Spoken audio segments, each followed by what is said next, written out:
नमस्कार, स्वागत है आपका इंडिया डेली में। मैं हूं आपके साथ विवेक शांडिल्य। आप देख रहे हैं इंडिया रिपोर्टर्स।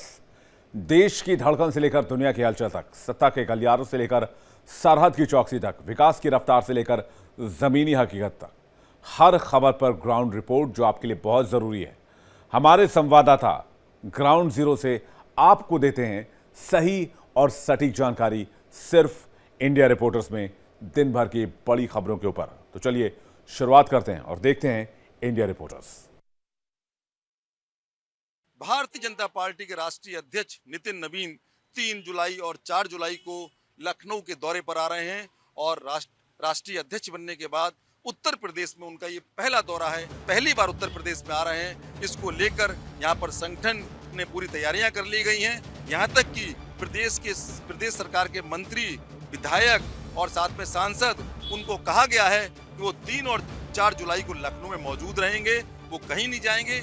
इससे मालूम पड़ता है कि उत्तर प्रदेश में विधानसभा चुनाव 2027 के लिए जो संगठन है और सरकार है काफी एक्टिव मोड में है और जो उनका दौरा है उसमें वो यहाँ पर बूथ लेवल के कार्यकर्ता से बात करेंगे। यहाँ तक कि जो कोर ग्रुप है जिसमें मुख्यमंत्री योगी आदित्यनाथ हैं और साथ में दोनों डिप्टी सीएम है केशव प्रसाद मौर्य और ब्रजेश पाठक, और इसके अलावा पंकज चौधरी जो कि प्रदेश अध्यक्ष हैं बीजेपी के, और साथ में जो प्रदेश के संगठन महामंत्री हैं धर्मपाल सिंह, उनसे बातचीत करेंगे और इन सबसे अलग अलग भी बात करेंगे।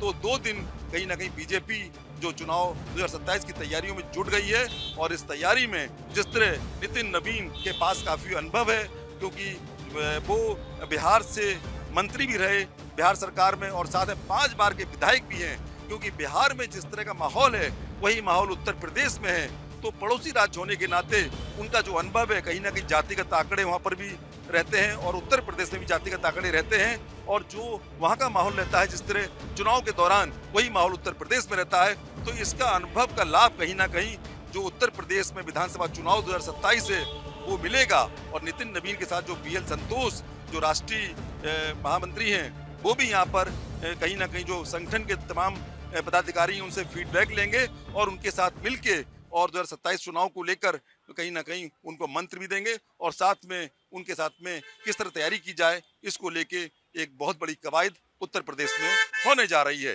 कैमरामैन सर्वजीत के साथ Sushil Kumar Tiwari, India Daily 24x7 Lucknow से।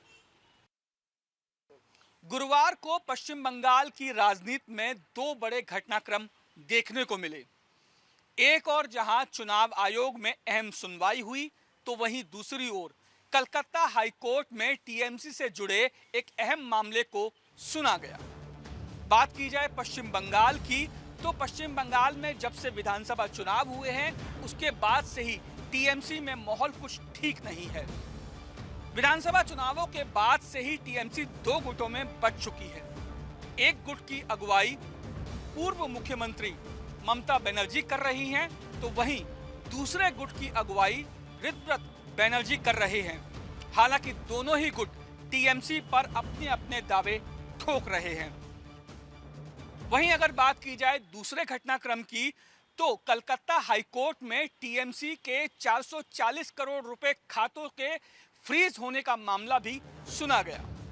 दरअसल पुलिस की अगर बात की जाए तो पश्चिम बंगाल पुलिस ने एफआईआर दर्ज होने के बाद ही जो 440 करोड़ रुपए के जो खाते थे टीएमसी के, उन्हें इसीलिए फ्रीज किया था क्योंकि पश्चिम बंगाल पुलिस को इन खातों में जो पैसा था उसके दुरुपयोग की आशंका थी। उन्हें शक था कि 440 करोड़ रुपए का दुरुपयोग हो सकता है, इसीलिए उन्होंने इन खातों को फ्रीज किया।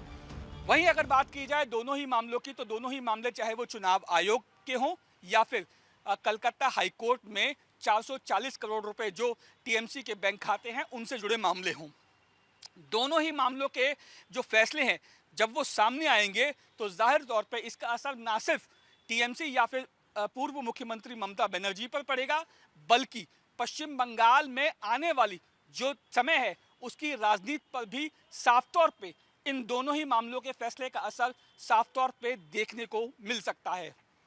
वीडियो जर्नलिस्ट कमल सिंह बिष्ट के साथ Rajneesh Sharma, India daily, Delhi.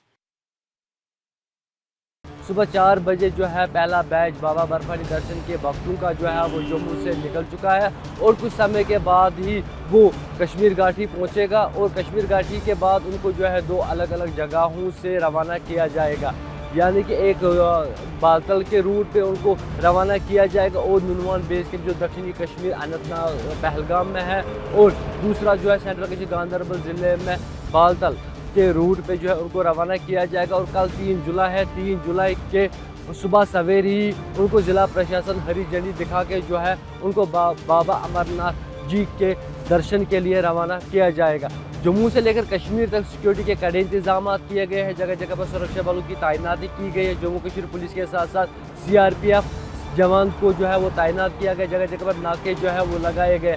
Specially अगर हम देखेंगे जम्मू से लेकर कश्मीर तक 300 से ज़्यादा लंबा रास्ता जो है वो बाबा बर्फानी दर्शन के लिए इन भक्तों ने सुबह सवेरे से ही तय किया और इस रूट पे जो है कड़ी सुरक्षा के कड़े इंतजाम किए गए। पूरे रूट को जो है ड्रोन की निगरानी में रखा गया है। आर्टिफिशियल इंटेलिजेंस का भी सहारा जो है वो लिया जा रहा है।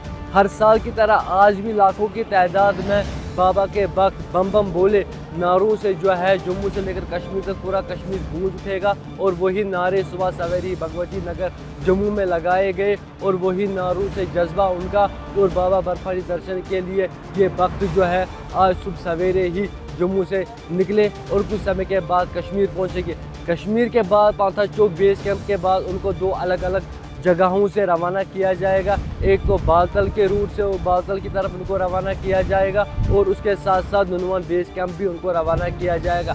कल सुबह सवेरे 4 बजे के करीब जो है उनको दोनों कैंप से नुनवान बेस कैंप और बालतल बेस कैंप से ज़िला प्रशासन हरी झंडी दिखा के उनको जो है बाबा बर्फानी दर्शन के लिए जो है वो रवाना किया जाएगा। पांथा चौक बेस कैंप में भी तमाम तर तैयारियाँ जो है वो मुकम्मल हो चुकी है। उसके साथ साथ गांधरबल में भी तमाम तर तैयारियाँ जो है वो मुकम्मल हो चुकी है। कुछ समय के बाद ही जो है बाबा बर्फानी दर्शन के लिए पहला जत्था जो है वो कश्मीर पहुंचेगा और ज़िला प्रशासन जो है उनका वेलकम इसी हाईवे पे करेगी। इंडिया डेली के लिए नासिर खान, कश्मीर। कानपुर से सनसनीखेज खबर निकल के आई है, जहां एक युवक ने 2 महिलाओं से शादी की और उन पर जबरन धर्म परिवर्तन का दबाव बनाया, नॉनवेज खिलाया और बच्चा होने पर खतना करने के लिए भी काफी दबाव डाला गया। ये दोनों महिलाएं कम से कम एक महिला 8 वर्षों से इस घिनौने अत्याचार को झेल रही थी, यातनाएं झेल रही थी। उसके बाद दोनों महिलाओं ने मिलकर हिम्मत जुटाई, थाने पे गए और उसके खिलाफ जो पूरी वारदात थी, जो पर्दाफाश था, जो काले कारनामे इस युवक ने किया था जिसका नाम इरशाद है, उसकी पूरी सच्चाई कहानी बताई। कैसे ये लड़का जो युवक जो इरशाद है पहले अपना धर्म छिपाता है, नाम विशाल बताता है, इंस्टाग्राम के जरिए दूसरी महिला को और फ्रेंड रिक्वेस्ट भेजता है, फिर बताता है कि मैं मेडिकल स्टूडेंट हूँ, मेरी शूज़ की दुकान है और बड़ा कारोबार है, ऑनलाइन का फैला हुआ बिजनेस है। उसके बाद उस महिला से वो और एक मंदिर में शादी करता है, पर इसमें एक बात वो बताना भूल जाता है कि मेरी पहली भी एक पत्नी है जिसके साथ उसका एक शादी मंदिर में हुआ और उस पहली पत्नी से भी अपना नाम विशाल बताता है और दोनों महिलाओं पे लगातार जुल्म, अत्याचार और कई सारी उनके ऊपर मारपीट करता था और कई दिनों से उन पर दबाव बनाया कि अगर तुमने किसी तरह की कोई ये काली जो पर्दाफाश जो कहानी है अगर कहीं बाहर निकाला या इसकी कोई भी शिकायत बाहर करा तो तुमको जान से मार दिया जाएगा। दोनों महिलाओं को एक ही घर के अंदर रखा और दोनों को अलग अलग यातनाएं देता था, लेकिन बाद में उसका व्यवहार बदलता गया और उसके अंदर एक क्रूरता जैसा चेहरा सामने निकल के आया, क्योंकि 5 वक्त का वो नमाज पढ़ता था और वो तमाम तरह की गतिविधियां करता था और उस घर के अंदर जो पूजा पाठ करने वाली जो दोनों महिलाएं थी वहां से देवी देवताओं की मूर्ति तक उसने हटा दिया। इस तरह की जो और लोग हैं जिस तरह धर्म छिपा कर नाम बदल कर इस तरह की घटना करते हैं उन पर कड़ी कानूनी शिकंजा कसा जाएगा। हालांकि योगी सरकार का साफ तौर पे कहना है कि धर्म परिवर्तन जो करेगा यानी जबरन तरीके से नाम छिपाकर उन पर ऐसी कानूनी कार्रवाई की जाएगी जो कि आने वाले समय में नजीर बनेगी। और उत्तर प्रदेश के अंदर एक इससे को लेकर एक कानून बन चुका है और बड़ी कठोर सजा है, कम से कम 8 साल से ज्यादा की सजाएं हैं और इस पे जो जुर्माना है वो करीब बहुत बड़ी रकम रखी गई जिससे कि ये जो लोग अब धर्म की आड़ में और धर्म छुपा के नाम बता के जिस तरह से शादी करते हैं, भोली भाली हिंदू महिलाओं को फंसाते हैं, इन पर एक इसी तरह की जो कानूनी शिकंजा वो कसा जाए। हालांकि उससे पहले वो लड़की फंसती, पर दोनों ने मिलकर हिम्मत जुटाकर शिकायत की और आज वो आरोपी सलाखों के पीछे है, जिसका नाम इरशाद है। वीडियो जर्नलिस्ट सर्वजीत सिंह के साथ अनुज कुमार, इंडिया डेली 24/7 लखनऊ। इस बार जो है पश्चिम बंगाल में सत्ता परिवर्तन होने के बाद जो है जिस तरीके से बुलडोजर एक्शन जो है लगातार जारी है, अवैध निर्माण पे, अवैध कंस्ट्रक्शन पे, जो भी जो है ज़मीन माफिया जिस तरीके से ज़मीन पर अवैध तरीके से कब्जा करके अवैध कंस्ट्रक्शन करके वहाँ पर जो है तरह तरह का जो है बिल्डिंग बनाए हुए हैं, चाहे वो होटल हो, चाहे वो आवास हो, चाहे वो रेस्तरां हो, उन पर जो है लगातार जो है बुलडोजर एक्शन जो है वो जारी है और अवैध कंस्ट्रक्शन के ऊपर जो है बुलडोजर चलाए जा रहे हैं, अवैध निर्माण तोड़े जा रहे हैं, अवैध कब्जों को जो है वो खाली कराया जा रहा है। ये जो है इसको लेकर जो है लगातार जो है हड़कंप का माहौल है अवैध कब्जाधारियों के मन में और उनके दिलों में। जो भी अपराधी जो है अपराध किए होंगे और उनका जो अपराध साबित होगा, चाहे वो उनके गुंडागर्दी का कोई इतिहास होगा, उनके ऊपर भी जो है बुलडोजर एक्शन देखने को मिलेगा। ठीक उसी तरीके से जिस तरीके से जो है उत्तर प्रदेश में जो है देखने को मिल रहा था, जिसका इंतजार जो है पश्चिम बंगाल की हर उन जनता को है जिनके ऊपर अत्याचार हुए थे, जिनके साथ जो है मारपीट की गई थी, जिनके परिवार के किसी न किसी एक सदस्य की जो है हत्या की गई थी चुनावी जो है हिंसा के दौरान। तो ये चीज़ें जो है ये अब बहुत जल्द देखने को मिलेगी। फिलहाल जो जिस तरीके से जो है अवैध निर्माण पर जो है बुलडोजर एक्शन देखने को मिल रहा है, वो जो है वो है एक बहुत बड़ा सबूत है उन जो है कब्जाधारियों के खिलाफ, उन जो है अपराधियों के खिलाफ जो टीएमसी के सत्ता के दौरान जो है उन्होंने जो है कई तरह के अत्याचार किए, अपराध किए, जिसको लेकर जो है और भी जो है जितने भी अपराधी हैं पश्चिम बंगाल के या जो भी भ्रष्टाचारी हैं, उनको के दिलों में और जो है और दिमाग में जो है एक अलग तरह का जो है डर फैल गया है, जिसका असर भी जो है वो देखने को पश्चिम बंगाल में मिल रहा है। और यह अब आशा जताया जा रहा है कि अब पश्चिम बंगाल में जो है अब अपराध मुक्त जो है पश्चिम बंगाल होगा और अब भय मुक्त जो है अब यहाँ पर जो है आने वाले समय में कोई भी जो है चुनाव जो होता था और वो भी जो है वो भय मुक्त चुनाव होगा। ये अब देखने वाली बात होगी पश्चिम बंगाल में। कैमरामैन अब्दुल हक के साथ Amardev Paswan, India daily live. Muharram के बाद से दाल मंडी ध्वस्तीकरण की जो रफ्तार है उसे काफी तेज कर दिया गया है। बता दें कल से दाल मंडी में मौजूद मस्जिदों पर हाथ लगा दिया गया था, जो कि चौड़ीकरण में कहीं न कहीं बाधा बन रही थी। तस्वीरें आपको दिखा सकते हैं। दाल मंडी के चारों ओर से टीन के माध्यम से सबसे पहले तो रास्तों को बंद कर दिया गया है। किसी भी प्रकार की जो आवाजाही है वो वर्तमान में ध्वस्तीकरण के क्षेत्र में नहीं की जा रही है। साथ ही साथ आपको तस्वीर दिख रही होगी, इन तस्वीरों में आपको जो मजदूर दिख रहे हैं वो मौजूद हैं एक मस्जिद पर। ये मस्जिद जिस पर कल से हाथ लगाया गया था, वर्तमान में भी हाथ लगा दिया गया है। बता दें कि प्रशासन ने बातचीत की थी मुतवल्लियों से और मुतवल्लियों के सहमति से इन मस्जिदों का ध्वस्तीकरण किया जा रहा है। एक एक मस्जिद पे 20 से 25 मजदूरों को लगाया गया, जो कि हथौड़ों के माध्यम से मस्जिद को ध्वस्त कर रहे हैं। बता दें दाल मंडी जो क्षेत्र है इसमें लगभग 750 मीटर लंबा और 17.5 मीटर चौड़ा रास्ता बनना है, जिसको लेकर के कुल 187 भवनों को चिन्हित किया गया था ध्वस्त करने के लिए, जिनमें से 181 भवन और 6 मस्जिद शामिल है। 6 मस्जिद में से 5 मस्जिदों पर हाथ लग गया है। 5 मस्जिदों के संग प्रशासन ने बातचीत की और सहमति बनाने के बाद रजिस्ट्रेशन कराया गया। रजिस्ट्री के बाद उन्हें मुआवजा दिया गया और फिर ध्वस्तीकरण का कार्य कराया जा रहा है। ध्वस्तीकरण में खुद जो मुतवल्ली हैं वो भी शामिल हैं। वो खड़े होकर के जो एरिया नापा गया था उसे ध्वस्त करा रहे हैं। साथ ही साथ जो भवन हैं उनकी संख्या की बात की जाए तो लगभग 160 भवनों से ज़्यादा अब तक ध्वस्त किए जा चुके हैं और लगातार जो ध्वस्तीकरण का कार्य है वो जारी है।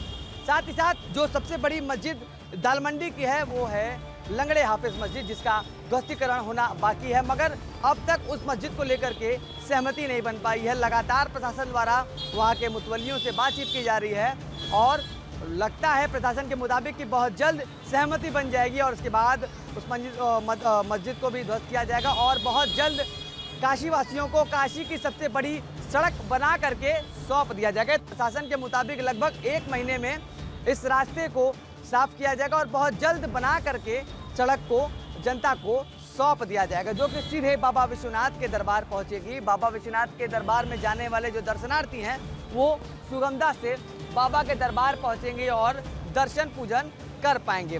बता दें अब तक जितने भी भवन ध्वस्त किए गए हैं उन सभी भवन स्वामियों को पूरा मुआवजा दिया गया है। मुआवजा देने के बाद ही उस भवन को खाली कराया गया और उसे ध्वस्त किया गया है। वर्तमान में जितने भवन शेष हैं उनसे भी बातचीत चल रही है, उन्हें भी उचित मुआवजा देने के बाद प्रशासन अपनी कार्रवाई को अंजाम देगा। वाराणसी से इंडिया डेली के लिए नित्यानंद मिश्रा।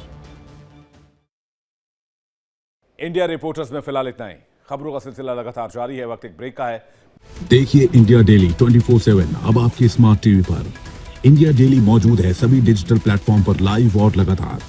इंडिया डेली 24/7 हर दिन राष्ट्र को समर्पित।